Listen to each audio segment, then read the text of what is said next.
Ayan guys, habang binabaybay ko itong Pioneer, umaga pa niyan eh, papasok ako ng trabaho.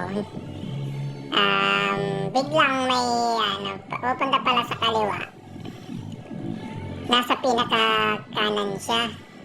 Ayan, makikita niyo dyan.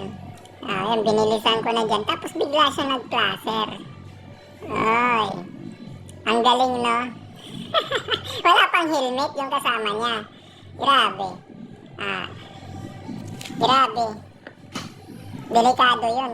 Hindi ko alam kung kasalanan ko rin or kasalanan niya. Basta bala na yung musga. Comment nyo na lang kung sinong may kasalanan. Ayan, dadaan tayo sa office ni Rapi Tulfo. Ayan.